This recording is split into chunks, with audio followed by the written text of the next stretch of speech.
குளத்துல குருடர்கள், குளத்துல சப்பானிகள், குளத்துல சூம்பின உறுப்புடையவர்கள். இன்றைக்கும் திருச்சபைகளில் இப்படிப்பட்ட நிலையில்தான் ஆயிரங்கள் வாழ்கிறார்கள்.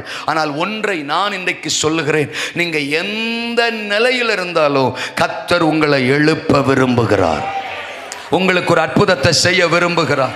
உங்க உள்ளான மனிதனிலே ஒரு மாற்றம் வருகிறது, உங்கள் சரீரங்களிலே ஒரு மாற்றம் வருகிறது, உங்க காரியங்கள் எல்லாமே ஒரு மாற்றத்தை இந்த இரவு நேரம் பார்க்க போகிறது. இந்த கூட்டத்துக்கு நடுவில் தான் ஒருத்தன் 38 வருஷமா இருந்தான். அந்த ஒருத்தனுக்காக இறங்கி வந்து அவனை எழும்ப பண்ணின கர்த்தர் இன்றைக்கு உங்கள் ஒவ்வொருத்தருக்காகவும் இந்த மாலை நேரம் இந்த கூட்டத்தின் நடுவில் இறங்கி வந்திருக்கிறார். அவனோடு பேசினவர் உங்களோடு பேசிக் கொண்டிருக்கிறார். அவனை எழுப்பினவர் இந்த இரவு உங்களை எழுப்ப போறார். உங்க ஆவிக்குரிய வாழ்க்கை எழும்ப போகிறது. அல்லேலூயாவா. 3 பாயிண்ட் உங்களுக்கு முன்னால வச்சு பிரசங்கித்து ஜெபிக்க நான் விரும்புகிறேன். எழும்ப பண்ணுவார். தோத்திரம். 1, முதல் காரியம் நான் சொல்லுகிறேன். தோத்திரம். காலங்களாய் முடங்கி போன வாழ்க்கையோ, சொல்லுங்க எல்லாரும் அந்த வார்த்தையை. காலங்களாய் முடங்கி போன வாழ்க்கையோ எழும்ப பண்ணுவார். இந்த இரவு எழும்ப பண்ணுவார். ரெண்டாவது சோத்திரம், கண்டுகொள்ளப்படாத வாழ்க்கையோ, சொல்லுங்க அந்த வார்த்தையை.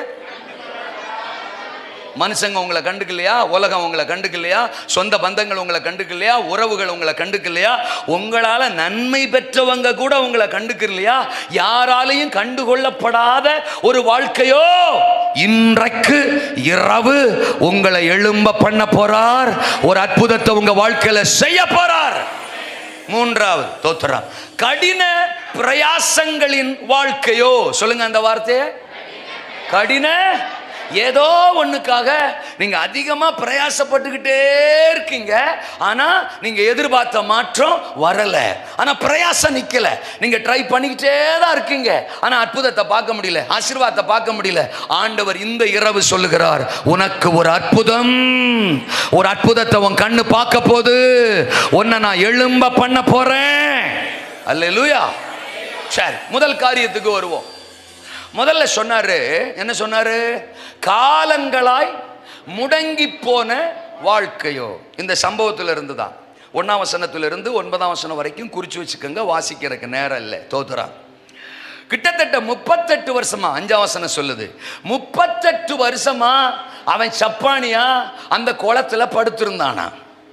6ஆம் வசனம் சொல்லுது, படுத்திருந்த அவனை வெகுகா